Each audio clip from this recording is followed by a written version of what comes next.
Greetings, Patrick here, 8 Questions With, and it is Friday. It's Friday, and it is a beautiful day here in southeastern Michigan.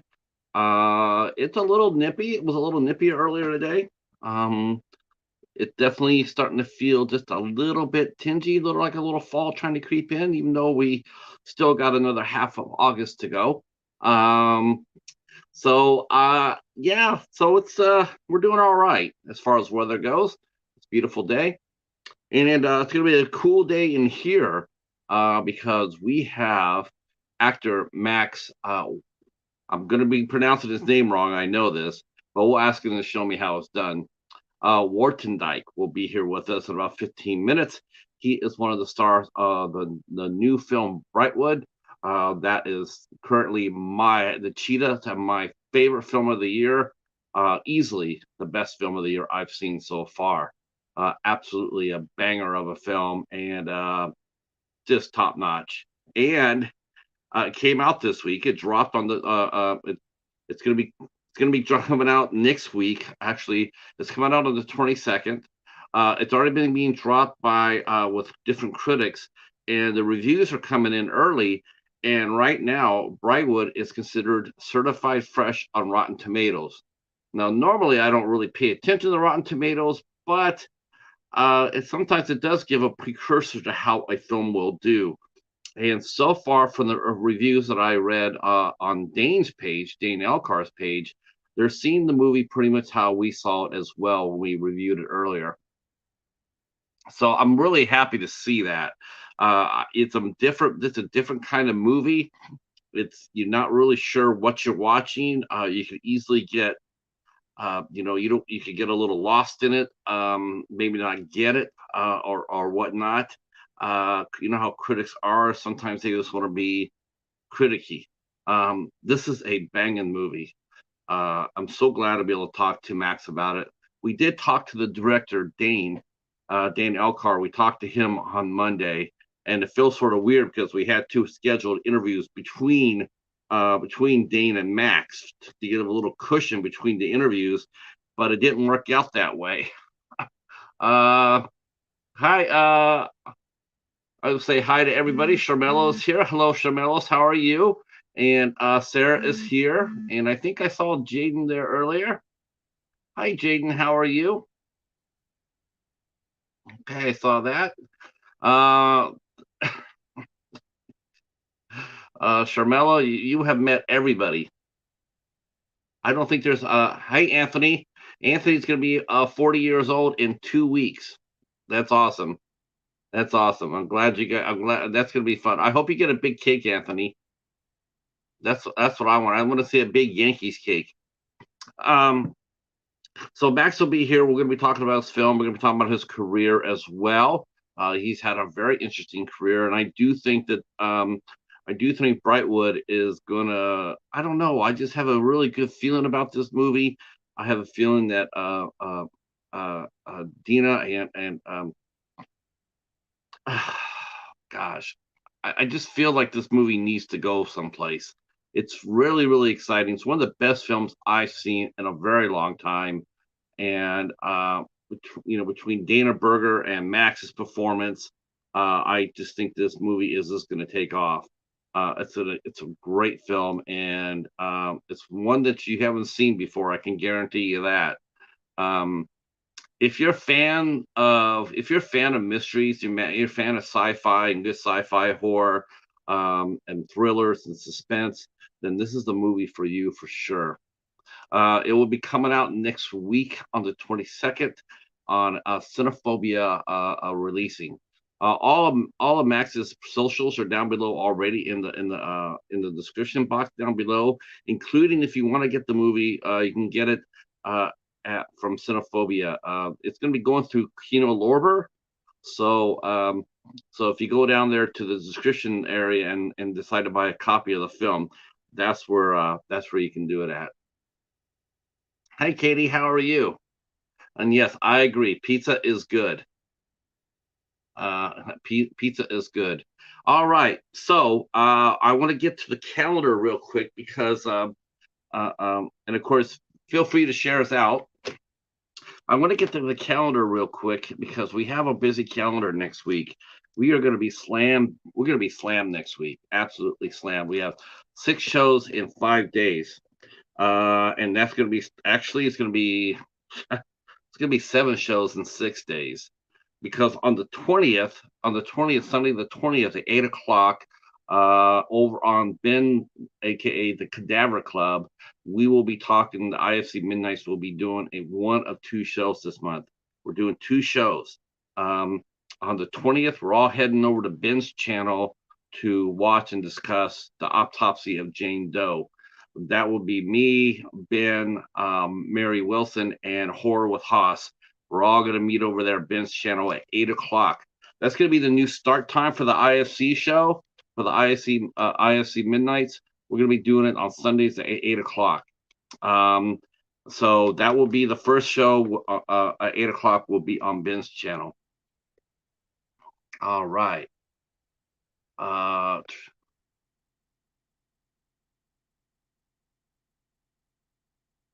right. So then Monday, we're going to have rescheduled one of the interviews that we had this week. We're going to reschedule it. We rescheduled it for Monday. And so we will be welcoming in actress Kylie Nicole will be here Monday on the 21st at 8 o'clock. She'll be here and we'll be talking about her and her career and the movie she's currently filming now. On the 22nd, we will be talking with young rising special effects star Anna Mongi.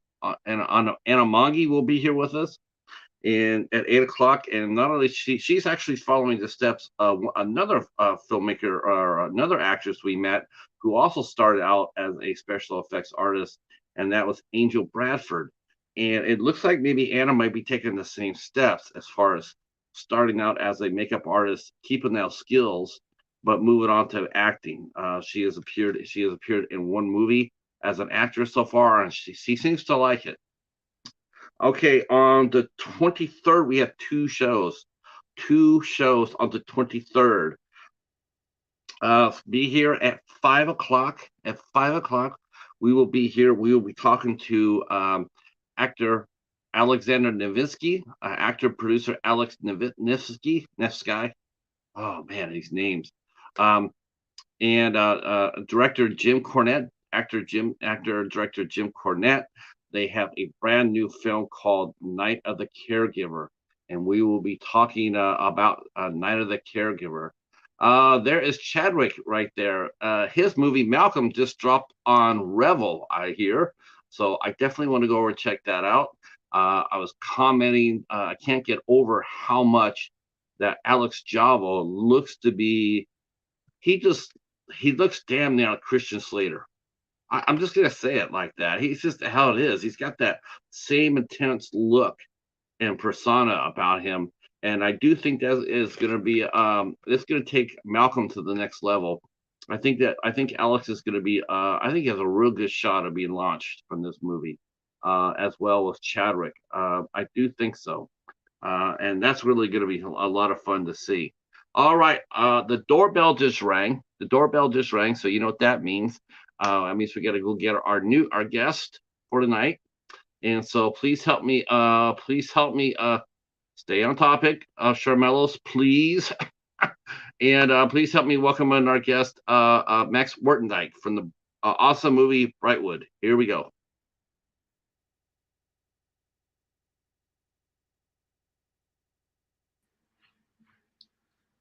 Hey, Patrick, how are you? What a great introduction.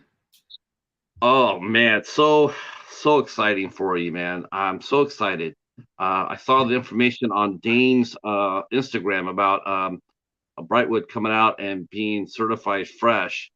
Um, you know what? Now in the national picture wise, you could not have hoped for a better start than that. Thank you. Yeah, it's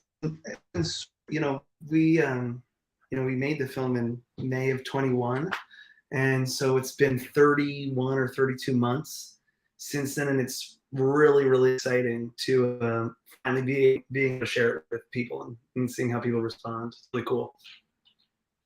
Yeah, I was just blown away by it. I really was blown away. This is easily the best film I've seen so far in 2023. Uh, Totally blown away by it. Absolutely love the movie. Was sitting on the edge of my seat. Um, just magnificent storytelling, and wow, people are going to be blown away by this film. They really are. It's so interesting. It's so different, and it has so many different layers. You know, you have to go back and watch it again and again so you can catch all the layers, because it's one of those movies that they say that where you watch it and then you go back and watch it again, and you didn't see that part that you know the first viewing. This is going to be one of those movies. One of the things that Dane and I talked about from the very, very, very beginning when we decided we were going to do this project was, number one, we were like, let's make a movie that is going to have a point of view, and let's make a movie that people are going to be more likely to hiss than fall asleep during. It's sort of what we said. We said let's see, if we can create those layers that you're talking about, create a rewatchable experience. So it's so good to know that you really like the film, and that it stuck with you, and just very excited for other people to be able to see it. You know, it's funny, we're talking about layers for this movie, and we're talking about layers in this movie, and it's funny is that literally it does do that every time that they go around the pond. That you're adding a layer to the story. There's one game, even all the answers, and I won't get too deep into it, but there's some questions as to where the sort of rips in space-time happen in the film, and when people may or not be who they appear to be. And it's sort of a fun game if you can go through the film and find, actually there's a couple moments where that is quite apparent, but you can go through the film and sort of say, like, oh, I think this is also a moment in which there's a little rip in space. There's a moment where that's it, rip in space time, and I think that's just with more viewings you can kind of find. It would be sort of a fun drinking game, every time you're like, oh, I think these people are not maybe who they appear to be. Have a shot. Could be a fun to do. I'm gonna have you step back out and come back in because you're breaking up on me. I'm gonna Oh see if we no. can get a better. We'll see if we can get a better connection. Okay. Just reverse your step that you came in, and I'll put you back in. Yeah, I don't know what happened. It was a little bit of breakup on his side, so we'll see if we can get a better connection. It's if it happens, it has to happen, right? Every week. It's not 8 questions with until we get a little tech issue. Um, okay, so he is going to come back in.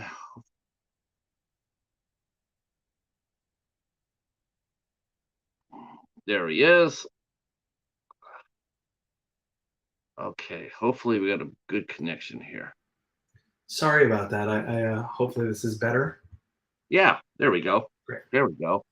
It happens. It's not you necessarily. It's more like StreamYard.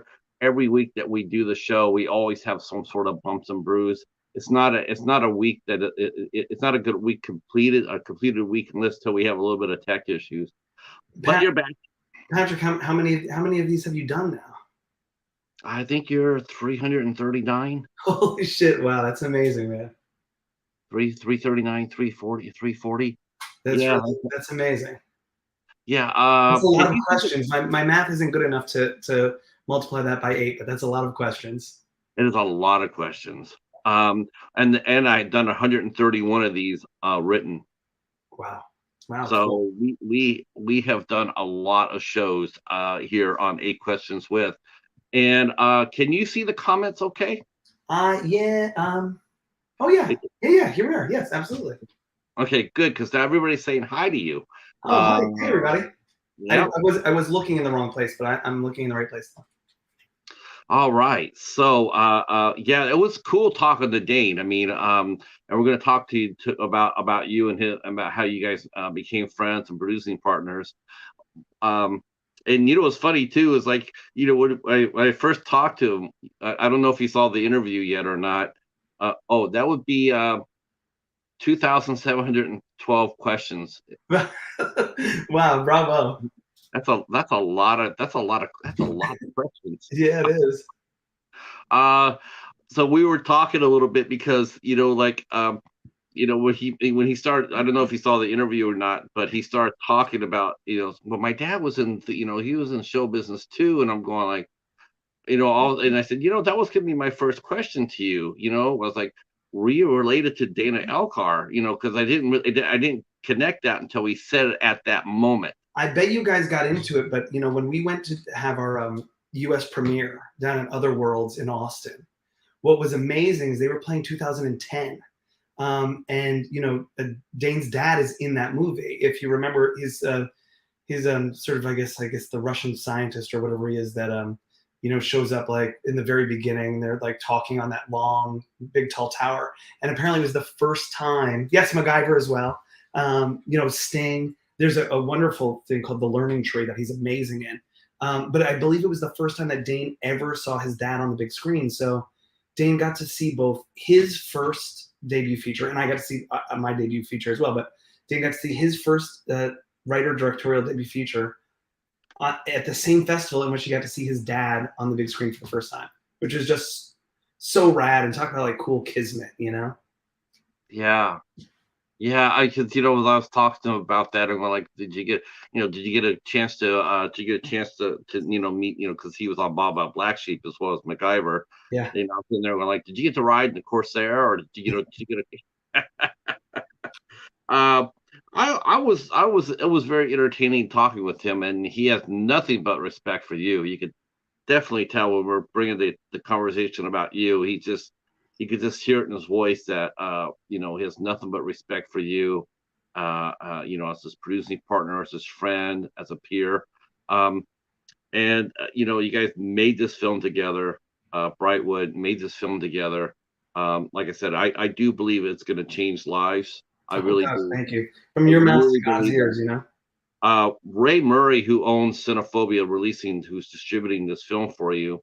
Um, I don't know if this happens when a film gets distributed, but I like to have it to come out there, get an initial pop, and then somebody come out there and say, "Let us help you get this out there to a bigger audience." And I hope that's what really happens. Me too. I mean, we we'll on Tuesday, so the 22nd is when it'll be out on video on demand. It's been on pre-sale through Kino Lorber. You can buy the DVDs, and that's been really exciting. Apparently, people have in fact been buying the DVDs, which is awesome. But I think our hope for sure is this was Dan and I, we'll get into it, but Dan and I met a long, long time ago working at a video store together here in Manhattan, up in Chelsea, and we were roommates for a while in our very early 20s. And what our hope is, I think, on Tuesday that the film comes out there, people see it, people like it, the word of mouth builds, and I'm hoping that we can have a long tail on this film, so that it's like a film whose audience can keep growing, sort of slowly and surely, but also infinitely. And Dane and I are already working on our next project as well too. So we're always sort of looking forward to the next thing, and to say like, great, how can we keep telling great stories?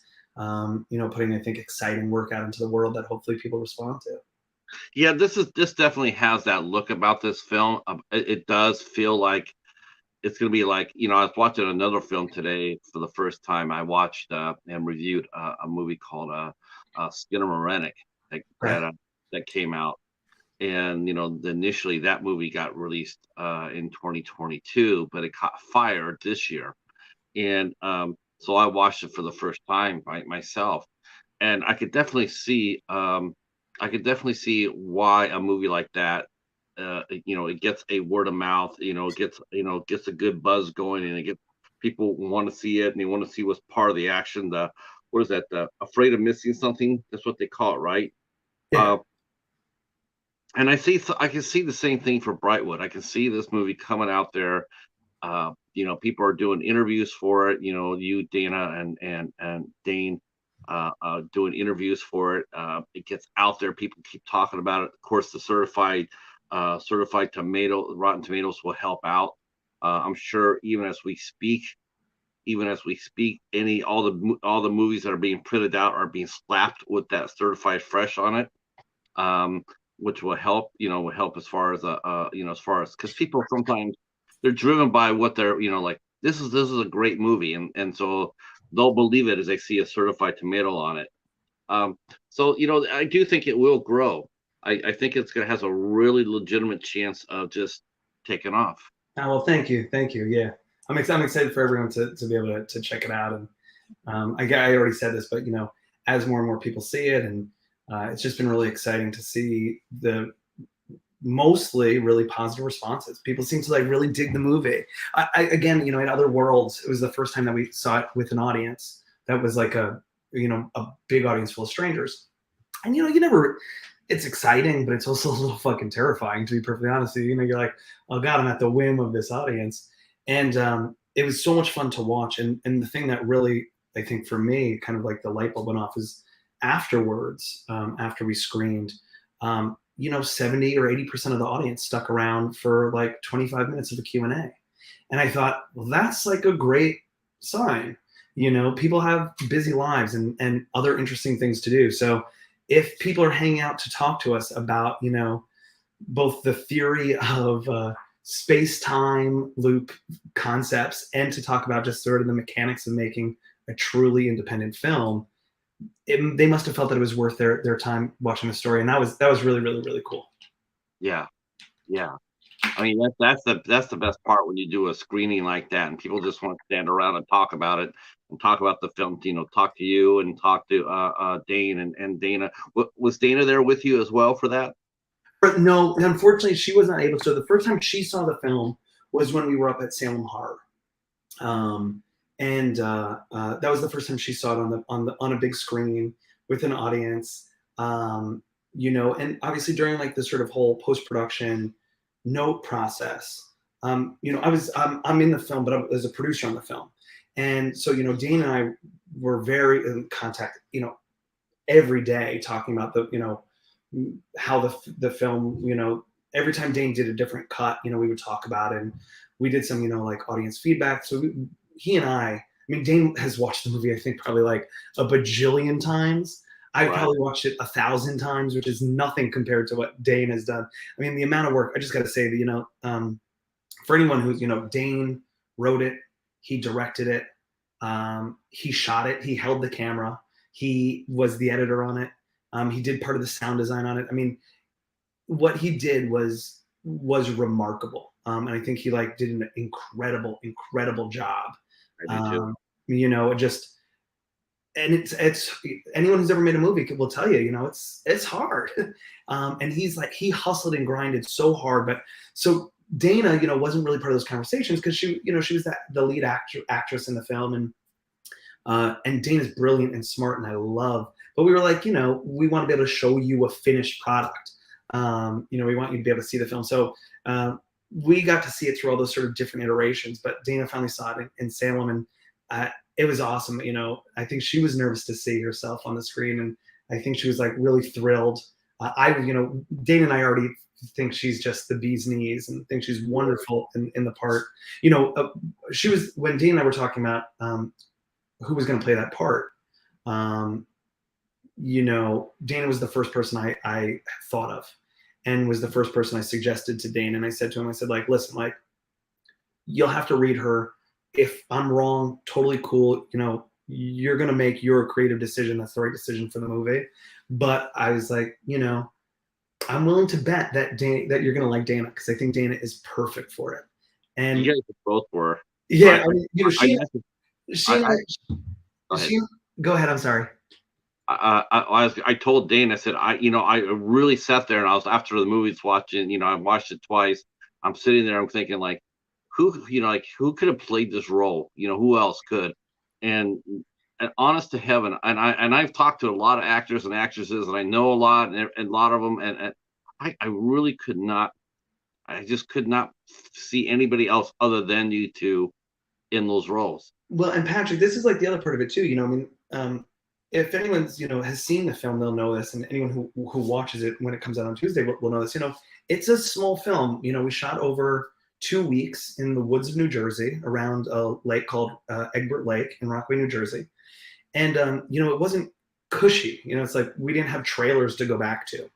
And so not only did we need to have an actress who was going to be great and play the part wonderfully, but we also need someone who was like willing to rough it with us for 2 weeks. And,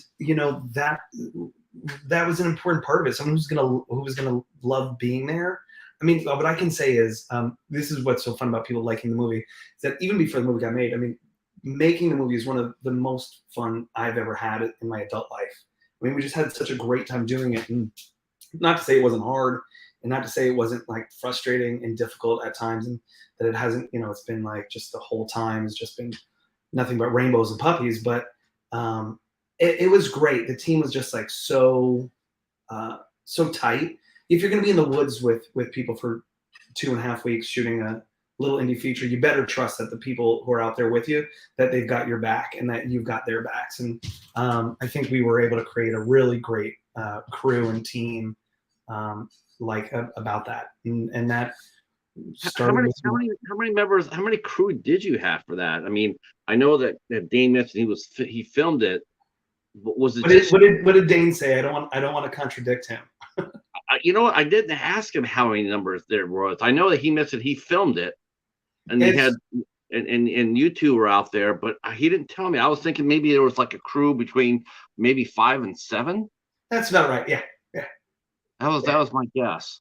Yeah, that's. I mean, it was real bare bones. Like people wore multiple hats, and yeah, people wore multiple hats. I mean, our sound guy was also our drone operator, for instance. But it was a very, very small team, which in this case, like, allowed us to stay nimble. When Dane and I mean, when Dane, the writer director, and I were scheduling the movie, I mean, we really got into the weeds. We had so much work so much material to get through. And we knew we didn't have a lot of resources. I mean, we literally scheduled everything down to like the lens change. And then of course we got out there and, threw it all out the window and just sort of rolled with the punches. But when we were putting it together, I mean, Dane and I really spent hours and hours sitting down and saying like, great, okay, so we'll shoot on the 35 through this scene, and then we're going to switch to the 70, and that switching to the 70 is going to take 6 minutes. So we know that's going to take 6 minutes here. Then we switch. I mean, we were anal AF when we were scheduling the movie, because we felt like we want to go out there and we want to be able to do the best work possible. We didn't want to waste time trying to figure out what, like pulling our heads out of our asses. We wanted to like be able to go out there and kind of be like, great, we know what we're doing. Let's have a great time doing it. Let's get what we know we need, and let's create some time to play around. It's funny too, because I'm thinking you guys working with the digital cameras as you were, and of course Dane, he was, his dad when he worked, and I'm sure he probably saw this, some of the sets that he walked on back when they're still filming on film, instead of digital. And and boy, I think I've said this before. I think the digital camera has just revolutionized more than anything else in independent filmmaking. The digital camera is just it's a game changer. Oh, I mean, we would have never been able to make this film if we were, or we just, I don't know, we would have just had to do it very differently. It would have been a very different thing. We had everything from, there's a sequence where one of the characters gets into is in the water, for instance, and if we were shooting on film, just like the amount of equipment we would have needed to make that even viable, we had an inflatable raft and and like a waterproof little box for the camera. You can only do that if you have a teeny camera and you have so the technology obviously has just opened up a lot of doors. And then I think the trick is, because the technology doesn't make the art, the technology just can help facilitate it. And so, the trick is saying like, great, well, and this was something that we spent a lot of time talking about, Dan and I, and that he was super committed to, and I think it shows in the film, which is that we were like, let's make a movie that is within our means to make.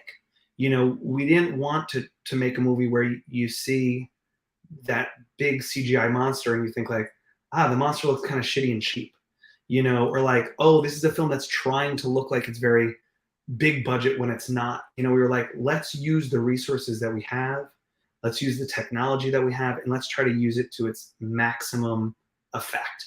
And like patting Dane on the back and ourselves as a producing team, I think we did a pretty good job of that. I think so too. And you've had a really interesting career of your own right. I mean, and you've appeared on some pretty big shows too. I see that you did The Good Fight. Yeah, You did Succession. I yeah, mean, it those was, are all major productions. So you've been on major sets versus a lot of indie sets. Um, so I think did you when you were on the big sets, what was your first major set that you were on that you remember that you were on? so my One so where you're looking around and you're going like, holy crow. yeah, my two first real jobs were I used to have a little recurrent character on Guiding Light, where I was like I was like Connor the cameraman, and I got to say, actually, funny enough, two of my, I think, the funniest soap opera lines ever. I got to say, one episode I got to say, "Whose baby?" And in another episode I got to say, "Who shot Alan Spaulding?" Um, so that was very fun. But funny enough, I don't think I knew what the hell I was doing back then. My first biggest set as a film would have been, actually, I have a little part in Sisterhood of the Traveling Pants 2. And that was the first huge set I was on. I mean, I remember they were like having, they were wetting down the streets so you could get that great sparkle on the cement, on these scenes. And so I'm watching these huge water trucks pour water out the window just to get that sort of that look. Those sets are huge. And as an actor, I how I fit into those projects is always different too. So I was really always playing sort of like functional utilitarian characters. It's like a character actor. So I would go in and I would sort of do my day to my couple days a week, whatever it was. And my job was often to try and figure out how to like oftentimes like deliver exposition in a way that feels exciting and entertaining and like not boring. So that's a very different job as an actor than trying to carry an 84-minute movie in Is, a twosome. is, is the exposition dialogue harder than is it harder to do than personal dialogue, like you're talking to a person about the person versus talking about It's super hard. I'm telling the audience what's going on and where and what to It's expect to super do. hard because like because you know what it is and you're like, right, my job here is to deliver information that the audience needs to know for the plot. But if you make it sound like it's just information, everyone's kind of just shuts off, glazes over. It's like boring. So it's a kind of a fun challenge. You're like, well, how do I turn this nonsense into a character? How do I turn this, these kind of like data points into a story? But it's definitely hard. In the past auditioning, I found that like auditions for sometimes those smaller parts are oftentimes more stressful and harder than the bigger ones, because the bigger ones you're just like, all right, this is my take on it, this is how we're going to do it, see if you like it, if you don't, fine, see you later, if you do, cool, let's talk. But when you're doing those other parts, like you have a very specific function to play, and you need to fulfill that function as a person who is telling the full story. Yeah, I came up in the theater. I mean, that's where I started. I've done a ton of theater here in New York. When I came back, so I grew up here in New York. I grew up in Brooklyn, and when I came back from undergrad, I studied history and English lit up at McGill University in Montreal. And I left and came back and was like a showcase code actor in New York City. And for anyone who doesn't know what a showcase code actor is, that's a person who would do like 4 new plays a year, one of which was awesome, one of which was terrible, and 2 of which were fine. And at the end of each one, you would make about enough money to go out to the bar once for like a really great time.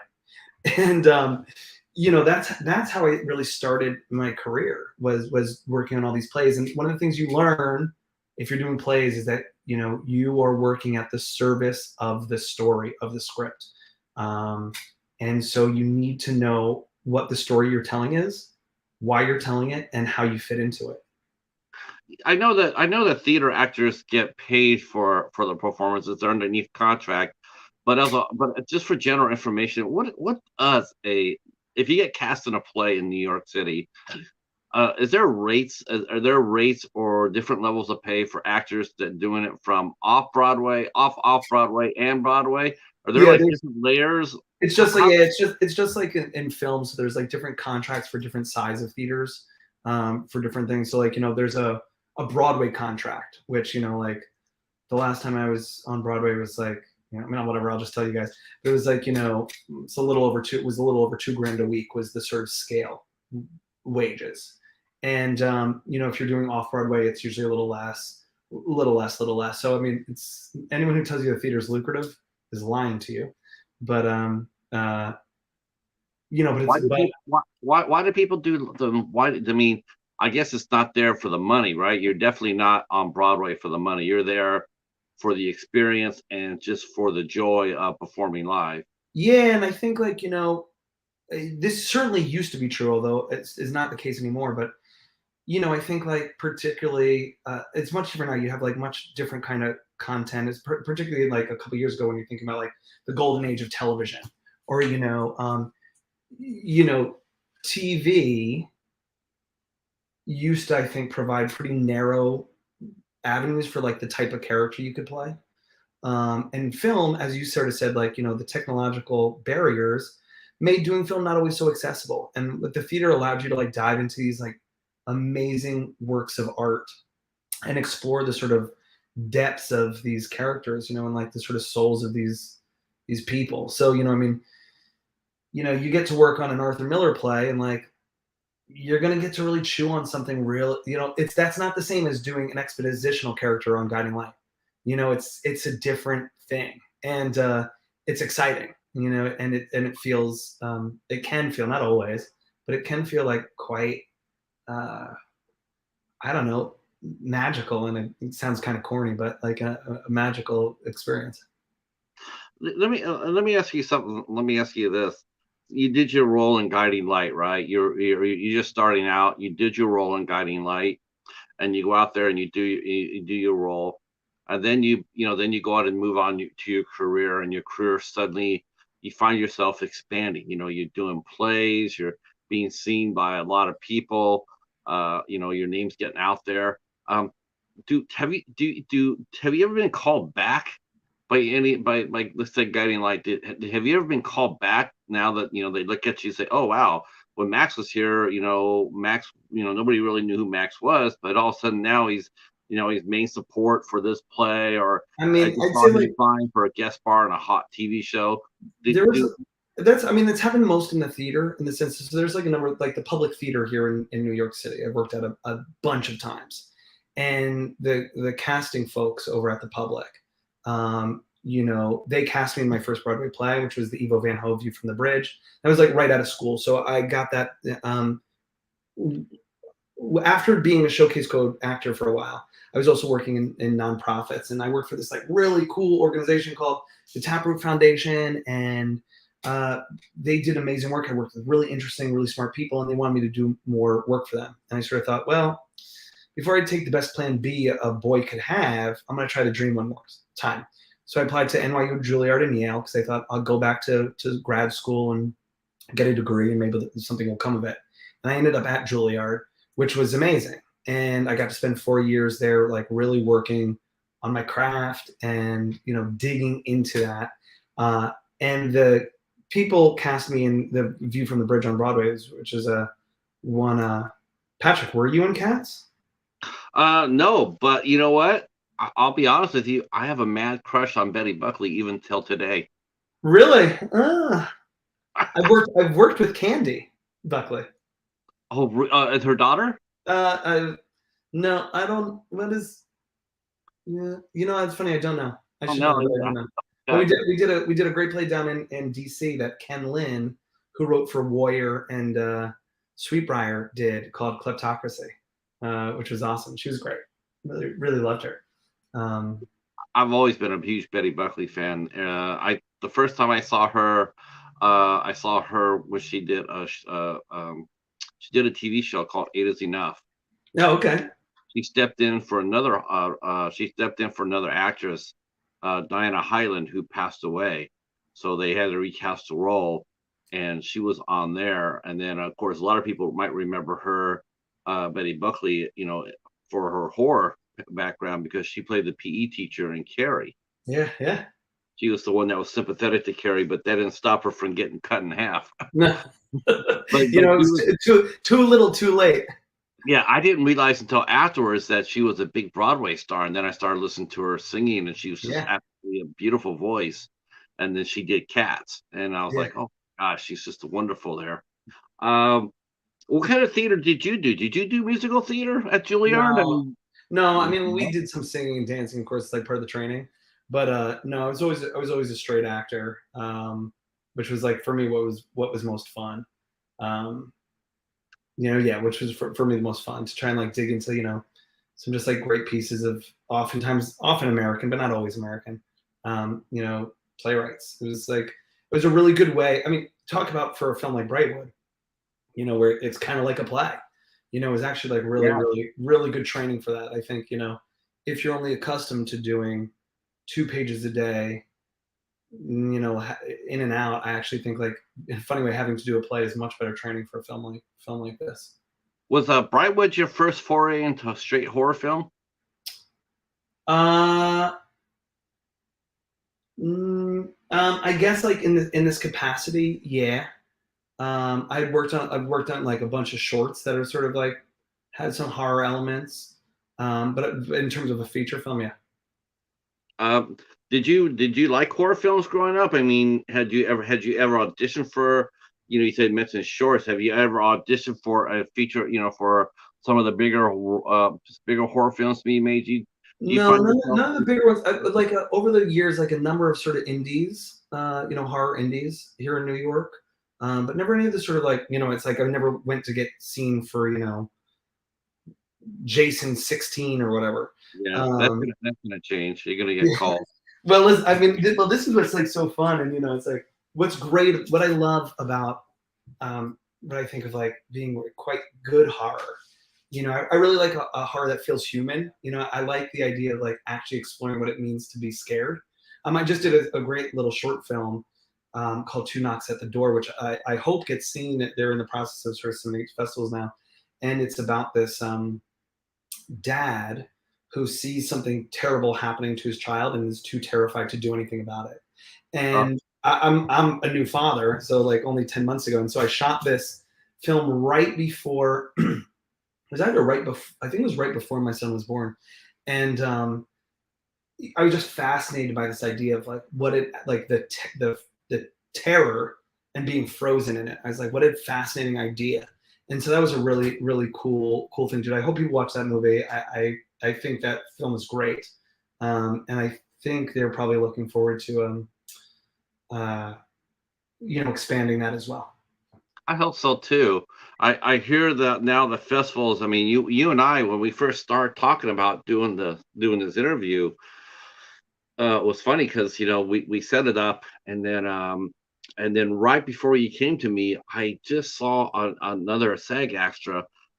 They posted what actors could do. What you could do, what you couldn't do, and they said a list of everything that you could do, and you pinged me and you said, I'm a little bit leery about, because you don't want to go on because I heard the same thing. We all heard that actors aren't going to be able to promote their movies or what have you. And I'm thinking that's just, that might work well for an actor who's making their money, making $20 million. The movie's it's gonna move on its own, right? But independent films, they need that press whenever they can get it. And Yeah, you were concerned that you would, like, I don't know if I could do this or not. And then I sent you the list going like, yeah, I'm for once, Max, my show here is so tiny that you could do this show and no one's going to know about it, as far as the Well, higher I IQ mean, stuff. this was also, I mean, one of the things that I felt, I'm the producer on the film, and so if I were coming on just to talk about, like as an actor on the film, I think I would still feel that way. Listen, I think the strike it's hard for everyone, but I think it's terribly, terribly necessary. I think like anyone who's been in this industry for some time can see that like the finances of it don't really make much sense these days. No. And it's not sustainable. And having spent the last 2.5 years making a movie, it was funny when Dan and I first started making this film, we were like kept asking each other, we're like, how the hell does anyone make money making movies? And the answer is apparently nobody does, or like only a few really people at the very top. And I think we need to force a change in the way that resources get spread, and that artists in particular get rewarded for good work. So I think that's like really, really important. But to be able to come on and speak as a producer of the film, it's a teeny ass little movie that we made, and it was like a true labor of love. And we have poured our like hearts and souls and our own resources into it. And so to be able to come on as a producer and share that part of it, feels like as a really cool and valid thing to do. Uh, um, our friend Steven is here. Thank you so much. What really got me was like when I was, because I promote all my shows on Facebook, and um, I got allowed to join in a SAG-AFTRA group, that was all SAG-AFTRA actors. So I feel like I'm like a fly in the wall. I'm not an actor. I'm not a producer or anything. I'm just an interviewer. But they let me come in there, and I just sat there. Today, I actually posted our interview, that you're doing because you're a member. So I posted that, and then I sat, and then I went and I read. I was sitting there reading the wall of that group. Man, it was eye opening. What was Yeah, that? it's well. Let's just put it this way. It all depends how you see it, I guess. But I don't think the negotiating team has everybody's best interests at heart. Listen, I'm not in the negotiating committee, so I Yeah. don't know but what I will say is this, is I will say that like it's now or never with the studios. And so if the union doesn't strike this year, then by the time 3 years comes, so that's 2026, it's too late. I mean, streaming in 20 the last time, when streaming first came about. I mean, we could talk about this. We could literally talk about the finances and like the structures of streaming all night long if we wanted to. But the studios sort of said like, oh, we don't know. Is this we don't really know if it's anything. We don't know if it's a new media, new media, new media. And what new media sounded like web series on YouTube. But what new media is Netflix. That's Amazon. That's Apple TV. These are huge billion-dollar corporations. I mean, Amazon, Apple TV, their entire studios are it's just marketing spend. They don't need to make money. They don't care. Why would they? They're selling toilet paper and iPhones. Right. So what I will say is that I think like it's obviously a complicated, multi-layered deal. I follow. I don't know if you follow Rebecca Green. So Rebecca Green's, it's like started the Independent Producers Union, and I don't know if you've read there. There's like a lot of sort of effort to sort of pull that final P out of the AMPTP, because like the organizing body of the AMPTP does not really represent independent producers. And these are major studios, and producers are working with writers and directors and cinematographers and actors on the ground to try and make making a movie is like willing a baby into existence. And that's it. On an independent level, you're literally willing it into existence. That's a sort of like an act of an amazing act of creation. And I think that oh, Steve, that's okay. Don't worry about it. And I think that's I think it's like really important that happens. And so I for one, I mean, I voted for this. I voted for the strike. I think it's got to happen, because if it doesn't happen now, then when is it? But listen, it's tough. It's really tough to tell people that they can't take work. It's Yeah, just it's really, it's brutal. I heard about that. Like you can't promote the movie, you can't do this, you can't do that. I'm going like, that might, that won't affect a movie like Barbie or Oppenheimer. That won't affect a movie like that. Those movies are going to sell on their own.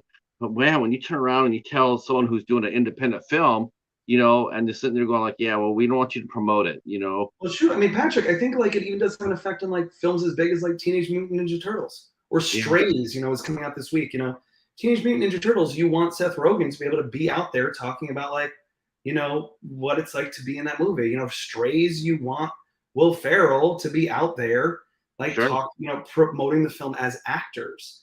sure. Yeah, like Barbie and Oppenheimer like had some kind of magical alchemy that like made people excited to go to the theater and didn't need actors to talk about it. But I mean, there's obviously the teeniest films, like, but even some of these larger films, it's tough. It's tough. But if you don't you know uh if you don't stand for something, you'll fall for anything. Right. So at a certain point, I think you do have to stand up and say like, all right, we're willing to collectively make some sacrifices for the larger, greater good. What really frustrates me about this strike is the fact that it's the same bullshit that happened 3 years ago, and they negotiated nothing. They didn't do anything. They never fixed not one issue that a lot of actors were bringing up. Not one of them got negotiated. Not one of them got. I mean, the residue, the AI. Yeah, I mean, look, They were this is still like, I on think, the table 3 years ago, and nobody thought about to negotiate that then. It's like, again, like, listen, like, I certainly don't speak for the union, so like, don't, we're I can talking only as speak, I can movie only fans. speak for myself, and as an independent producer thinking about it, I think a lot of us who are artists 3 years ago felt like we had just like the pandemic was like in full swing, and I think we felt like maybe perhaps naively that we had a societal obligation to try and like create like to not try to like to not get greedy, to like try and say like, and I'm not talking about like the biggest 1% of movie stars. I'm talking about just like working artists. Right. I think there was this sense of like, I want to help make this terrible time a little more palatable for people. I want to try to make this time where people feel so isolated and like alone and lost. Like maybe we can make them laugh for a half hour doing a show. Maybe we can, create a little something that helps distract people from how fucked up everything was, pardon the expression. And I think, Isn't it sort of weird? Here we are, when the COVID was hitting, there's so many actors that were doing so many things online, on streams, on TV shows. I mean, they're old, much like today when they're striking, like an old show would get together and they'll march together, and it's a photo opportunity. Oh, look at Will and Grace got back together. How cute is that? And it's great. Then they did Zoom, and you got to act during COVID. Table reads, whatnot. yeah, There was a whole bunch of entertaining that was going on during COVID. Now, and that was awesome. Now it seems like just right when the things are to get going, to really get going, you know, even as far as a year ago, there was a lot of people who were talking to that were holding their breath. They were thinking about this strike a year ago, and they were sitting there, and I saw several of them were sitting there. They're telling their friends like, start planning now for a strike. Don't wait till it's here before you start, until you realize that you need money. Start doing it now. 10 months from when the contract runs out, work your ass off and I stack mean, and the this money. is, this is one of the things that is just like tough also about like any kind of independent artist, which is that, it's often feast or famine. Yes. And I mean, the pandemic, into a large degree, was one of the reasons why I like really started getting into producing much more seriously. In school, I had like directed and produced a number of short films, and made my own movies. But I was really, primarily focused on my career as an actor. And then pandemic hit, and you couldn't do that. So it was like an opportunity to develop these projects. I mean, that's how Brightwood came about. Dane and I had been working on another film, and in like February of 2020, we had found some people who has seemed interested in coming on board as executive producers on the film and helping to finance the film. And we were like, oh my God, holy shit, it's happening. Like, we found people who want to help us finance this movie. Wow. And then, of course, 3 weeks later, the pandemic hit, and there was no movies to be made, and that ended up falling through. And when that happened, we were pretty freaking devastated. We'd spent a lot of time and a lot of love to try to make that other project. And so Dane and I said to each other, like, well, what the hell are we going to do? And he said, if the Brightwood is based on a short film that Dane made in 2018 called The Pond, which is, if you get the DVD, you can see the pond on, it's a special feature on there. Oh, And good. yeah, which is cool. So you can sort of see, and the he was like, I have this film. I've always kind of been interested in adapting it to deal with a couple. And I said, well, I loved The Pond. I thought The Pond was great. I was like, I think that sounds like a really interesting idea. Do you have a script? And he was like, nah, I think when he's like, not yet. And then like a couple of weeks later, he had a first draft of that script. And Right. and it just seemed like a no-brainer thing to do, was to like produce that film and bring it to life then. Our friend Dell has a question for you. Um, does the union have rules against members doing things online on their own as they did during the pandemic? I don't. If you're I'm not sure I fully. Del, can you elaborate on your question? I think what he's meaning is, like, if you and I were gonna run through Brightwood together with another person, could we do that? Could we, like, do a table read? Oh yeah, I mean, I think like the rules during the pandemic were really, I think, geared around towards attached to public safety concerns. I think now, like, the point is that we want to be able to withhold work and profits from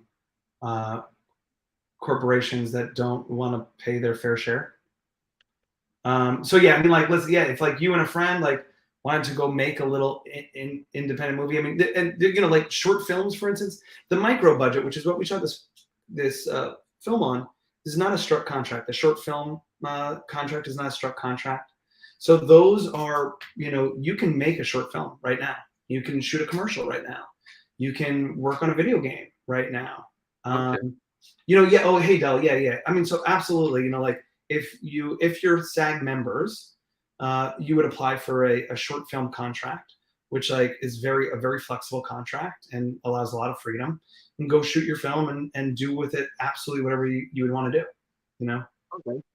So a short film is defined by what, 30 minutes and below?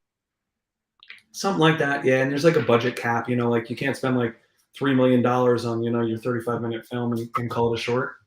That $3 million for a short. That's a pretty nice Look, chunk of change. I would gladly shoot that short. Yeah. Yep.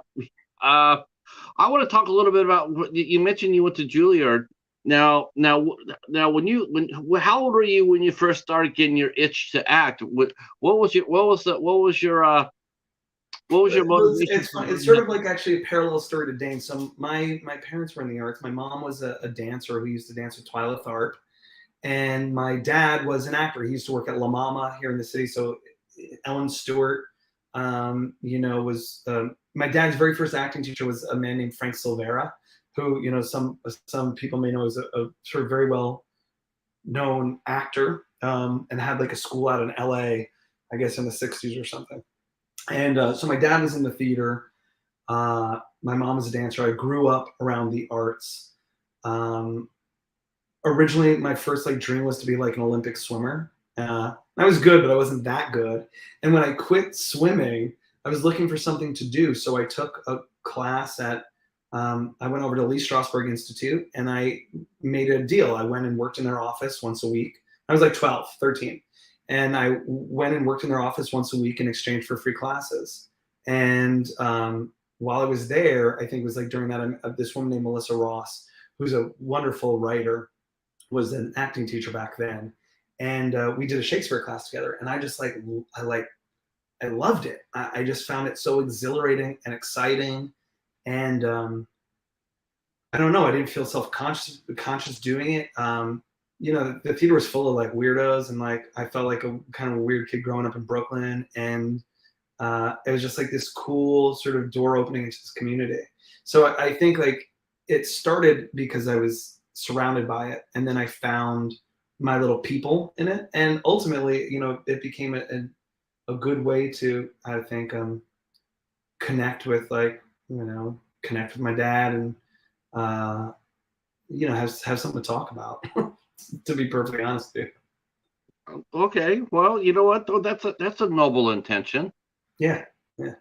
You did it for the right reasons. I mean, you wanted the bond with the parent. I don't think I've ever had anybody say that. Yeah. I never heard anybody sit there and say I started acting because I was always to bond with my parents. Yeah, I think it gave Um, us something to like talk about, and that felt important at the time.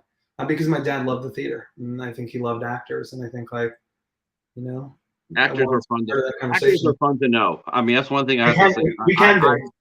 I love getting to know actors. They're a lot of fun.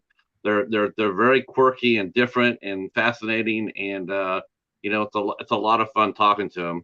It really is. It's a lot of fun. You're like a lot of people come up to me and say, "Well, sometimes I hear you ask the same questions, and on your show you ask some of the same questions over and over, and I'll sit there and say, but what about the answers?"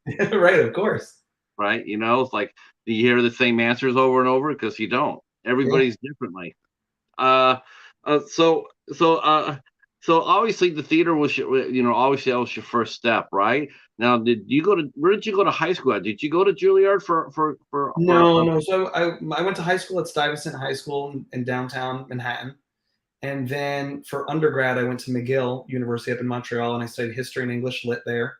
Um, I majored in history, learning about the American Civil War from Canadian teachers, which was an interesting and fun perspective. At the time, my grandfather had gone to Rutgers, and he really wanted me to go to Rutgers. And Rutgers has like a pretty good drama program, but at 18, I was like, what the hell do I know about you know um, the world? I was like, let me go look at some great art. Let me go read some great stories. Let me go learn some stuff. I was like not so interested in rolling around on the floor and like learning how to cry at that time. And right? so, I went and had a great sort of more standard undergraduate experience, and then finally got to go back to grad school as a little bit, older adult, which just made it, I think, I took Juilliard for every penny that they were worth. I like tried to get the most out of that experience as humanly possible. People are really enjoying our discussion here. I want to go back up real quick and mention something Dale mentioned here. He says he wanted to know if could actors make their own limp on their own films and put them online. Now, is that something? Yeah, is that something that you could do? Could you do that? Like before, like with COVID, you guys could do you could do a play through Zoom. Like I know Dane mentioned to me that he would talk to you and Dana, all the time through Zoom Yeah, when you yeah, guys yeah, were doing. Now, yeah. now, I don't know. If you wanted to throw a three-man play right now, and you casted a couple of friends and you did the play, I don't Yeah, know. Is no, that of course you could put it. Yeah, you could put it up. I mean, it's like what all those rules are about. Like they're not to prevent people from doing work. Ultimately, they're really not. They're about as like creating boundaries through which employers listen. Actors oftentimes are like emotionally vulnerable yes? people pleasers who really want the pleasure of doing the work that they love to do. And that makes them like pretty prime to be taken advantage of. Yeah. And so the point of any of those kind of rules is to help prevent workplace, being taken advantage of. So like, actors get together all the time and make stuff and do work. And one of the things that's so cool about film in particular is that this is what I love about producing film is like you're bringing all these different artists together who are experts in their own little sort of vertical field to create this thing that's bigger than that. So yeah, if you got friends, you want to make something. I mean, like, no one is really stopping you. At the end of the day, like I have a lot of friends who I went to school with who were actors who are also now, as they get older, are interested in doing more producing. And so like we end up having a lot of conversations about that. People, will come and ask us for like, how do I do it? How do I produce a movie? And my answer is always the same, which is like, you just do it, bro. Like you just do it. You need to commit to wanting to do it, and then you just actually have to do it. And a lot of doing it is uncomfortable and difficult because you need to like ask people for things, and you need to tell them why they should be interested in helping you, and you need to like advocate for yourself and advocate for the story. And in the case of if you're producing someone else's work, advocate for your writer and your director, and advocate for your team, and sort of like try to explain why what you're doing is worth something. And not to get like too philosophical about it, but like I think art is generally a little undervalued. Oh God, more so today than probably any other time in our history. I think, to tell you the truth. Yeah. I mean, So yeah. the way where we're at now. I mean, art is, art, and like we mentioned before, like it seems like the comedy movie is slowly being, you're not seeing very much of that genre anymore. You hear more people over and over saying, well, you can't make that movie today. You're talking about a movie that was made 10 years ago. Well, we can't make something like that today. And when you say you say that into existence, and guess what? You're right. It's not going to get made today because people keep hearing that. We couldn't. I got an idea for a funny movie. Let's hear it. You give your pitch, and you go, oh no, you couldn't do that today. And then next thing you know, people just walk away from it like, okay, I can't do that. Yeah, I mean, I think like people are like, I think unfortunately, I think like the industry as a whole is like pretty afraid of taking chances. Yeah, I mean, Oregon Zan, like yeah, Matt and Ben, Good Will Hunting, like that's a great example of like two actors who got together and like wrote a good script, and made it, and it worked. And now you look at their their movies. They still make their movies with the same people they were making Good Will Hunting with. It's like still their same. It's their buddies. They're all big famous stars now. But I think people are nervous to take chances. But what I always think about, and this is what I think about as an independent producer, like looking for projects like Brightwood or like Dane and I's next film. If you actually look at it, like the things that are doing well are things that are original. Everything Everywhere All at Once. Who would have ever thought that a crazy movie about a black hole on a donut that takes place like during an IRS meeting, like what it would be not only a box office success but also an award, like the biggest award winner of the season. Barbie, huge movie, but like a very original spin-off of it. I mean, I think like people are hungry. I mean, in genre films too, it's like people are hungry for stuff that doesn't feel like the same trod shit over and over again. Like, so what's something new? What's something exciting? Or even better, what's something that feels familiar but is still surprising? This is something that Dane and I talked a lot about. Developing Brightwood, and it's something we talk a lot about. Everyone I work with is something we aim for, like in all the films that we make, which is like, how can we make something that feels familiar enough that you're not turned off or scared by it, but catches you by surprise?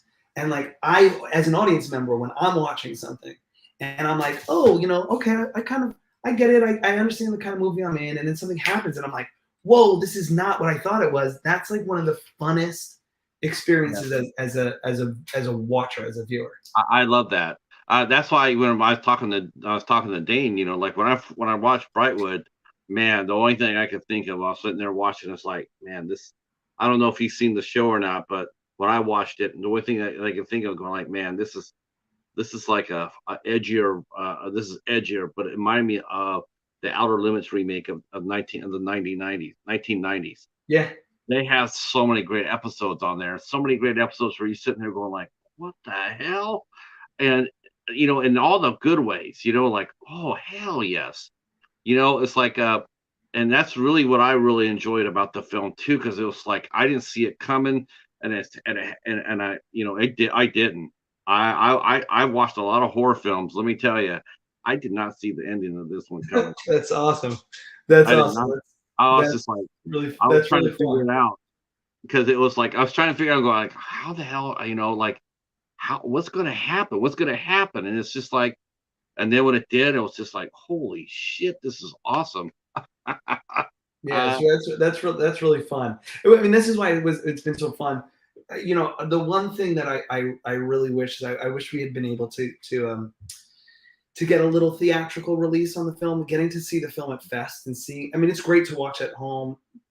All of you guys who are listening, like, go watch it at home. It's really great. But watching it in a theater was so much fun with an audience, yeah. because you could feel people go like, huh? Or, like those moments of where things happen in the film, and you really feel the audience be like, oh shit. And Yeah. that's very, very satisfying. It's really fun to feel like you're in a collective experience. Well, Um, you know what? I think what this movie will do, though, I really believe this. I believe this movie will open that door for your next one. Because based on what's going to happen for Brightwood, when you come up there and you sit there and say, I want to go this, I want this one to be a theatrical. I think yeah. they're going to turn around and sit there and say yes. They're going to Well, say yes. like, seriously, like when we get into those pitch meetings, I'm gonna call you up and have you tell them that, because Yep. well, number one, the next things that Dan and I are working on, I think will be very fun to watch, and we got a while to go. We've just begun. We're just now sort of starting to do some packaging and trying to bring a team together, but we're trying to design something that, I mean, he wrote an amazing script. And I think we're trying to design something that people will enjoy sitting in a dark theater together and watching. I know, listen, it's great to watch things at home, and it's awesome that we can. I love doing that as well. But I'm I guess, like, I'm old fashioned in the sense, like, I love sitting in a theater and watching a movie that way. I just think it's a rad experience. You know what? It used to be, going to the theater used to be so much fun, but the theater owners have just taken the joy away from it. They've taken absolute joy. Like you're sitting there and you have to pre-order your seats. You have to go and that takes, and and you have to go ahead and you have to either pre-order your seats, or you go to the theater. Like, how many times did you just go like, hey, let's go to the movies? Okay, and then you get there, and then you have to look. Then you have to go look at a chart to see where you can sit. And sometimes you go, and all of a sudden it's like, well, we got two seats, but they're on the opposite side of the theater.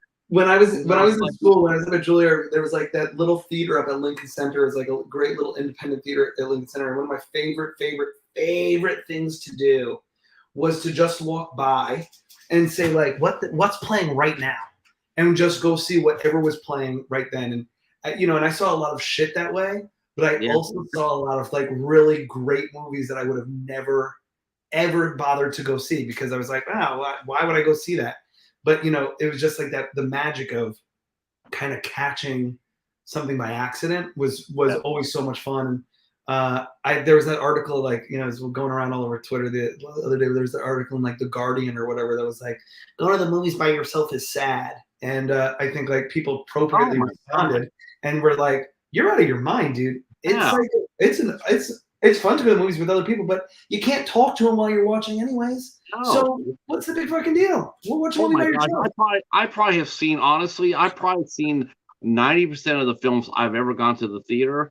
I think I've probably seen 90% of them by myself. Yeah, it's fun. Yeah. Yep. You get your snacks, you snuggle the snacks in, you go in there, and you go there during a matinee. To me, I used to go to either during the matinee, or I would go for the last showing of the night, because It's perfect. I mean, me and my wife played hooky on Friday and went to go last Friday and went to go see Barbie at like 1 in the afternoon. And it was like an amazing, it was a great time to go sit in the theater with like everyone else who was playing hooky, you know? It was Right. fun. I always liked it when I got there when there was nobody there. I mean, it'd be like 4 or 5 of us sitting there, and yeah, and you sit there and you just watch it, and it was just it's like, oh, this is awesome. Or I go to the art house theater, the art Right. house theater. Then there's like 40 people in the whole theater, and that's considered a sold out show. And then afterwards, you go out there and they stand around and talk about the movie. When I went to go Um, see X, I saw X at the very, very end of its run, theatrical run. Oh, so most people had already seen it, and I was the only person in the theater, and it was awesome. I was like, I like doing that and like pretending that it's my own personal screening room, and I'm like, one day when the movies that I make are very successful, I'll have my own screening room, But it's really, really a pleasure to do. let's talk a little bit about your process. I want to talk a little bit how you got into the frame of Dan. Um, how did you, when you first saw when you saw the script and then and you started seeing how the character was going to flesh out? What steps did you take to prepare to play the role?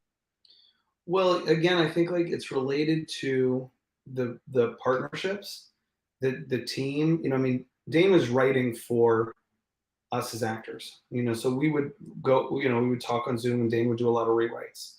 So I think Dane tailored a lot of the words so that they fit in our mouths. And then Dana and I, we met doing a play and have like a long where, I love Dana and Dana loves me, I think. And so, again, it was like really fun to play people who used to love one another, but don't feel that way anymore.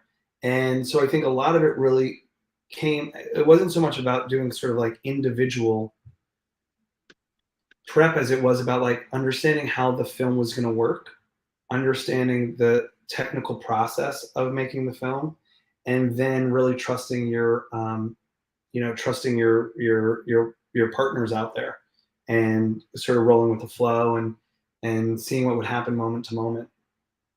Was it hard because she's got a really powerful voice? Was it hard? Was it hard when she yelled at you so close and you guys were required to get so close? Was it was it hard to stay in character when she was like, like, man, I was just there going, man, she's. I mean, there's got to be scar marks on his ass because she's blistering. But Uh, both Dan and I are city kids, so we both grew up in New York. So it's funny, Dana's the only person I know who regularly gets accused of being louder than I do. And, I'm talking quite calmly now because my son's asleep. But, I often get accused of just like, people often think I'm yelling at them when I'm actually just excited and talking to them. So no, I mean, what was so fun about that was like that we very early on, we were like, we know we love each other and we know we trust one another. So like, no holds barred, like let's go after one another. Let's like really try to land, let's get the knives out, let's really go after one another, which is a really fun way to work, and because we knew that we were in good hands and because we trusted each other, it allowed us to, did you yeah. look at any other films that had feuding couples? Did you look at any of those films at all to be, the one I can think of where A movie that Dane talked a lot. I don't know if you brought that. I don't remember if you brought this up when you guys talked, but a film that he talked about a lot in the development of the film was Weekend, Godard film Weekend. And if you've seen Weekend, it's about this like feuding couple that just goes on this sort of satirical journey, like through like massive violent car accidents, and it's like everything's both mundane and terribly violent. And when he first said like that to me, I was like, okay, like I don't really get what you're talking about, but like sure, dude. And as the process continued, and as he kept writing, and as we kept like sort of delving into the production, Weekend became more and more prevalent in my mind, and I understood what he meant, when he was connecting those things. Dane, as I'm sure you know, like because of his background, really has like a real good amount of cinema history, and so like some of the things that influenced him, I think, were these sort of like really quite classic films, and I think there's a satirical edge to Brightwood that that really is a parallel to that film. I mean, in terms of like my own part in it, like no, you don't want to watch too much because then you start imitating stuff. You can't Mm. help it. If you see things, monkey see, monkey do. And so actually, like a lot of times I think, if you're trying to like the creative process is like this sort of ebb and flow of like taking data, taking data, process, and then find how it affects you so you can create something that isn't just a replica of the thing that you just, sort of I was thinking you could. I was thinking you could, like, I guess, like you just mentioned the one movie you guys looked at. I was, when I was watching it and watching you guys, go at it. The movie I was thinking about a little bit was War of the Roses. Mm. 'Cause that was that was a couple that were also feuding, and they didn't like each other, and it just got escalated.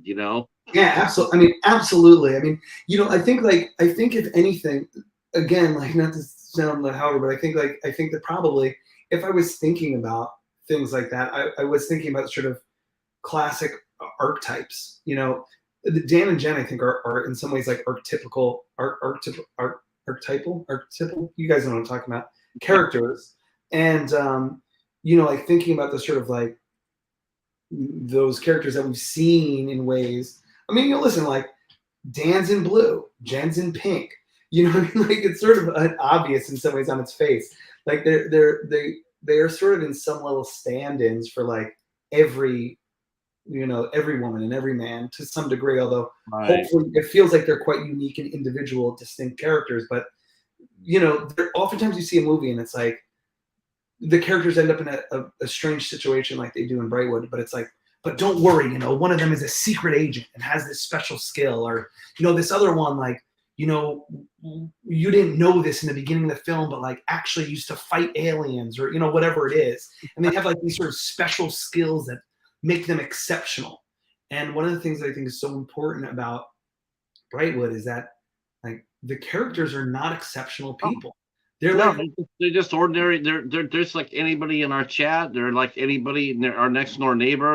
yeah, They're people in the church. I mean, it's just a couple. It's just a couple, yeah, and they just have figured out that it's one of them more than the other has figured out that it's time to move on. And that's and then that could be anybody. How many people do we know that we have friends or whatnot who've gone their separate ways.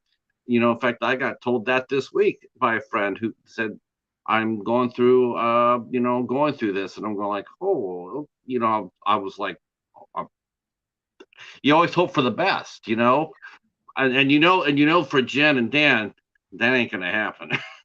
that's no, I that, mean, well, that's that's big. like, no, I mean, people have different responses to the film. Some people, my brother saw the movie, and he said, "Oh, this movie made me think I want to break up with my girlfriend." And we've had some people come and respond to the film in that way, that like they find the sort of, it's really interesting. People have like a very wide gamut. Some people come and think like the film is very funny and has like a sort of uh, the ending implies that like they found one another. Other people get to the end and just feel like, my God, that's like was very bleak and dark. And I think a lot of it really depends on like what your own experiences, particularly romantic experiences, are. What your relationship experiences are. It's gonna color the way you see the movie, I think, and that's cool. I think it changes. Uh, Star Lord, yes, you are. But I'm sure, but I'm sure that you're extraordinary, and to other people. I think we're both ordinary and extraordinary. It all depends who you're asking. But because you're here tonight, here in the in here in here tonight, here in this room, I think you're extraordinary, extraordinary. Um, yeah, I'm one of those that saw the movie. I saw there were definitely some humorous moments into the movie. Definitely, I mean, there's a couple of good laughs. Um, but overall, like you said, it's based on experience. That's why this movie that's why, in a way, this movie's going to be seen, through different eyes. That's why you're going to talk about it. That's why you're going to go back and watch it again and again, because it's so multi-layered. There's so much going on. You're not going to be able to cover it just on the first viewing. You're just not. Well, and it's also, I mean, like, listen, like, I've been married for 9 years. Me and my wife been together for 16. Like, sharing a life with a person is a complicated thing. It's hard. And so I think what's cool is, like, hopefully the film explores that in a way that is interesting and really entertaining and exciting and a little scary. And so, like, it's all wrapped up in, like, it doesn't feel like a chore. It's like you are entertained, but Oh yeah, hopefully you definitely also, entertained. it also just makes you think about some interesting shit, I think. I think I think it's a sign of a good film is when you have. To me, the best films are always the ones where you're talking about it afterwards. I don't know how many movies I've watched where I walked out and I've just gone straight to the car. You Yeah. know, Yeah. or I've turned off the VCR and or the DVD player and I've gone up to bed. I don't sit there. I don't think about it or anything. It's like, oh, that was nice, and then I just go up the stairs.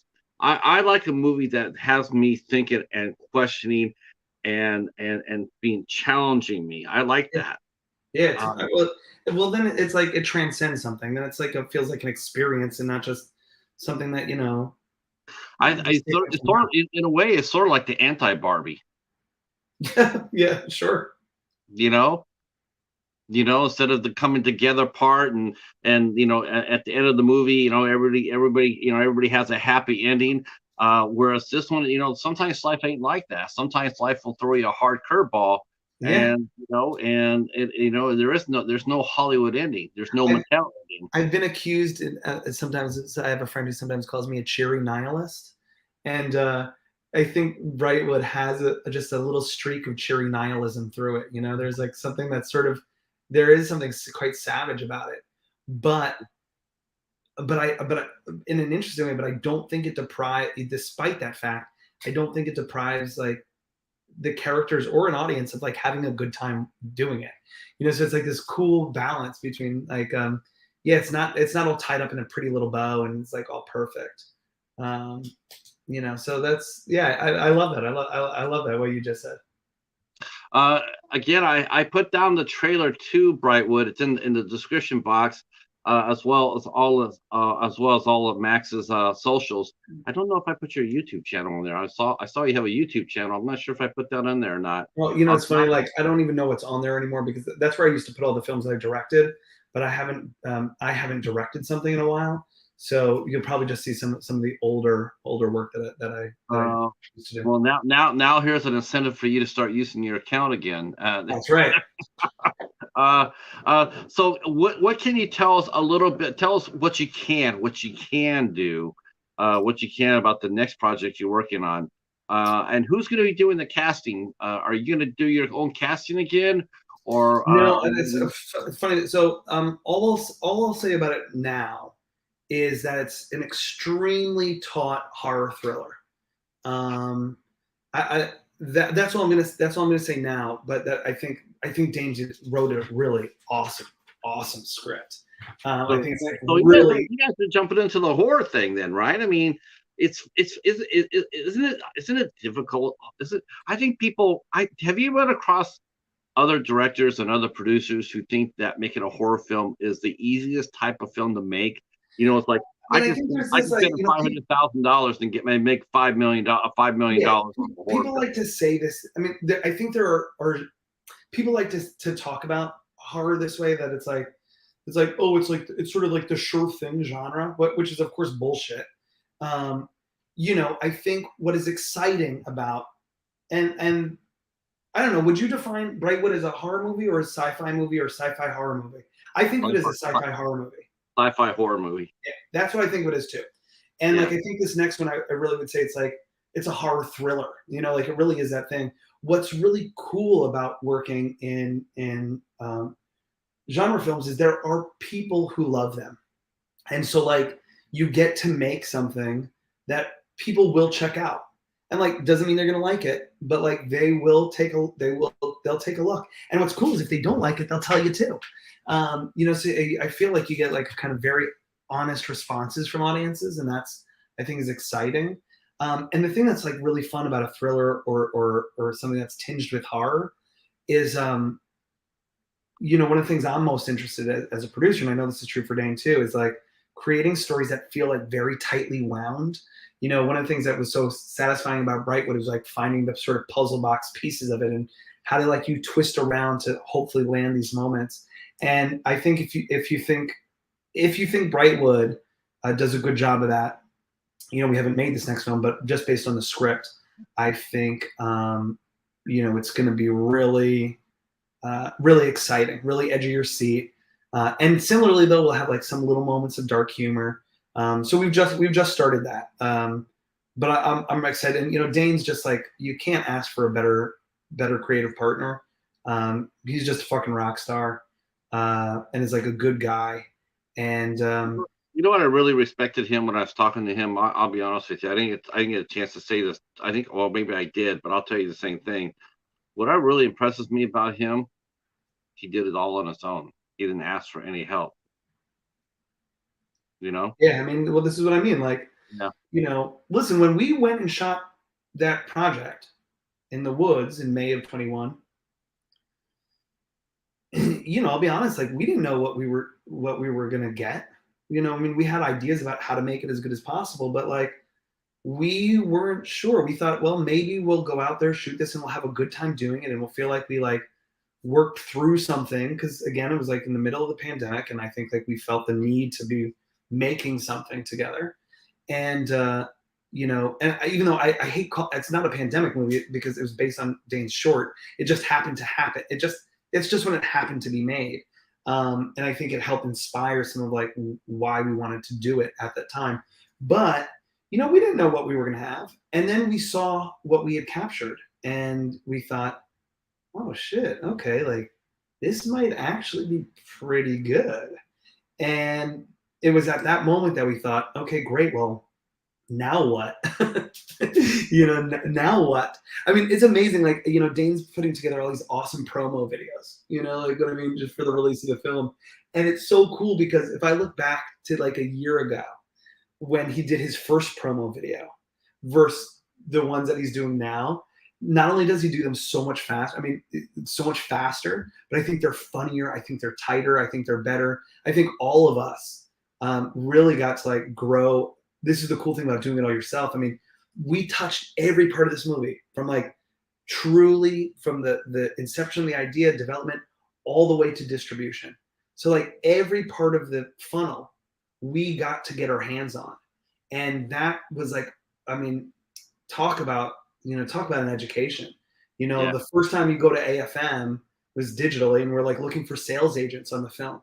I didn't know how the hell to find a sales agent for a film. I didn't know what the hell I was doing. No. So like, what we did? We like sent a bunch of emails to people and like, we're like, hey, do you want to watch our movie? And a lot of people said no. And some people said yes. And we ended up signing with like, working with this woman named Justina Karankowicz out of Berlin, Media Move, who did it. She wrecked this crazy Polish movie that I love called The Lure. It's about these two sort of cannibalistic mermaid twin sisters. It's so weird and it's really good. It's on Criterion if you want to check it out. Oh, okay. And she's got such a strange taste, and we just like loved her vibe. And she signed on to be to do sales for the film, and like I tell you what, she may not have gotten you the biggest name, but good Lord, she got you one of the best. well, Ray Murray is cinephobia. I mean, Ray Murray is just amazing. His eye and his ear are among the very best. we love talking to him, and one of the things that was so exciting when we found out that we were going to be distributed by Cinephobia here in the U.S. was like there are companies that you can go to, but once you hand the movie over, you're never going to have another conversation with the people that you're working with. Maybe they'll send you an email every once in a while. But what was great about Ray is like we've been able to talk to him about the process, as it's developed. So it's been really cool. Yeah, I worked with Ray when he had art. When he had art Association. Yeah, I've reviewed a lot of his films that he sent me. Well, Absolutely amazing it's movie. funny because like so Dane and I met working at Allen's Alley up in Chelsea.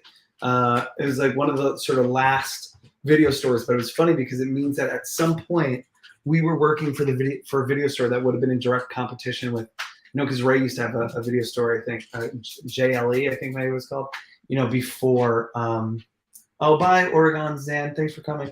Before he did Artsploitation. So it's like a cool things come full circle situation as well. Yeah, it's funny because I remember when when he sold the company to Kino Lorber, I really thought that was going to be it. I was so bummed out because it's like because I would look forward to the movies that he would send me, and we had some good discussions too. Man, we had some good discussions. We were talking about the different movies he sent me and whatnot. I was able to sense my sensibilities, and there were a couple of movies that he did not send me. He says, Because he knew better. yeah, he's like, yeah, I don't know, I don't think these will be in your wheelhouse, and he would have been right. He would have been right, but he was paying attention, and but a lot of the movies he sent me, one movie was my favorite movie of the year. Again, this will be the second time. This will be the second time that I've gotten a movie from Ray that's going to be my favorite film of the year. What was the other one? A movie called We Okay. from the Netherlands. Oh, cool. All right. I've Uh, not seen it, so I'll have to go check it out. Another movie, also from the Netherlands. It's my second favorite movie I ever reviewed, called Molly. That movie is bonkers. All right. Uh, Oh, cool. I'll definitely go check them out. I'll send you the links to my. I'll send you the Oh my God, link. Patrick, that would be awesome. Would you please? Yeah, Yeah. that'd be cool. I mean, it's really cool to be like, in this sort of this first class of Cinephobia films. It's exciting. Yeah, I've already gotten. Yeah, I mentioned to Dane that he sent me Brightwood, and then he sent me another movie called The Glass Table. Oh, right, which I've read a little. Is that an Italian movie, right? Spanish. A Spanish movie. Okay, yeah. Yeah, that movie fucked me up. That movie fucked me up. I'm pretty impervious to that, but I gotta be honest with you. That movie, just like I told Dane then, I was like, I'll tell you now that, man, I don't get disturbed very much at all. Man, but Oh wow, really? that movie had me heading to the bathroom. Oh God, but now I'm very curious. I'm very curious. Did you see Megalomaniac this past year? It was like premiered No, up at Fantasia. I think it maybe just got U.S. distribution. no, no. The Belgian film, about like the sort of a butcher serial killer, but it's like beautifully shot, kind of like a Caravaggio movie. Caravaggio painting the whole movie, but like pretty brutal and like kind of I don't know, just like very, very, very beautiful Uh, and brutal. Okay, well, I'll have to check out the Glass Table then, because I've seen oh the yeah, poster. The poster looks cool, and you're not the first person I've not seen it, but I've read a couple things people said, and it sounds like it's pretty fucking out there. yeah. It's out there. It's really yeah. I was sitting there going like, that is beyond. That's beyond. That pushed it. I mean, pushed me to my limits. I have limits for filmmaking, for films, and that one pushed me right to the edge. And I haven't been pushed like that in a long time. In a Wow. Okay. long. Yeah. I mean, given all the films you've seen, I'm sure. Okay, that says quite a bit. All right. But Let I me ask love you. this movie. See, this movie does this. It's just as gripping. It's just as good. It's just and the ending is just magnificent. It fits. It's just it's just, I guess it's the subject matter, how it's presented. Um, but I mean, two great movies, and again, it's like Ray has a great eye and a great ear, and Cinephobia releasing, like I said, my hope is that it comes out there, it gets a lot of great word of mouth, a lot of great reviews, and then someone will come in there and say, you know what, we can help you with this, and help in and step up and help you get out there. And Well, I hope something like this, it's not very big, but we're hoping that we'll put it out there in the search engines, Hopefully, Yeah. people want to type in Brightwood, the movie, and catch our interview and want to go see the movie. I know I already saw like 2 or 3 people in the chat saying that they're going to go see it. Yeah, I That's mean, listen, like kind of anyone who's, I don't know how many, I don't know how many people are here, but it'll be available on Amazon on Tuesday, on the 22nd. You can buy the DVD through Kino Lorber currently on pre-sale. I am hoping, I think someone asked earlier, like, if sales on the DVD are good enough, they'll put out a Blu-ray. Something that we've been sort of hoping for, but don't know, but we would love. We have like more special features and stuff that we could do there. So if that's something that people are interested in, though, let it be known. Let it be known. Put the words out there. Put the word out there, because that helps us. Yep. Listen, guys, that's going to be it for us today. We are hitting the 1 hour and 40-minute mark.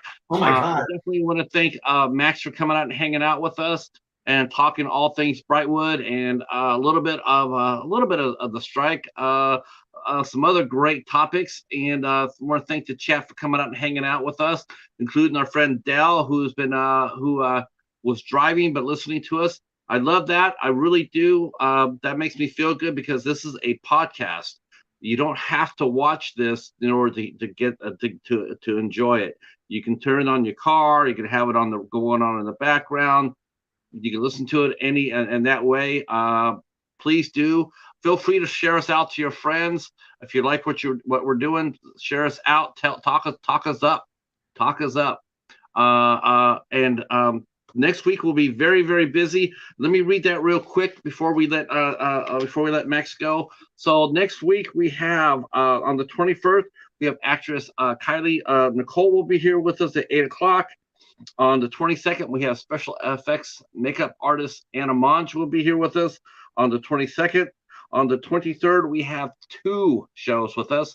One at 5:00 with actor director Joe Cornett, and actor producer Alexander Nevsky will be here with us. We'll talk about the Night of the Caregiver.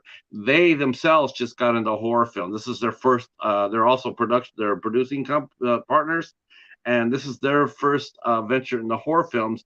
And their movie is called The Night of the Caregiver, which features Eileen Dietz from The Exorcist fame, and she's a treat. She's really good in this. On the 24th, we'll be talking to independent filmmaker Michael Menard, whose film "You Should Have Killed Me" is coming out on Bayview, and we'll be talking to him on the 24th. And then on the 25th, next Friday, the 25th, we'll be talking with mixed media artist Anna Kay, Amy Kay. Sorry, Amy. We'll be talking to her. It's going to be a lot of fun. So we'll see you guys all next week for that. Max, stay right where you're at. And to the chat, thank you so much for coming out and supporting us. I appreciate it from the bottom of my heart. We will see you. We will see some of you maybe on Sunday night over at Cadaver Club's channel, 8:00 Eastern time. The rest of you guys, I'll see you next Monday for Kylie. Thanks so much and have a great night. Peace.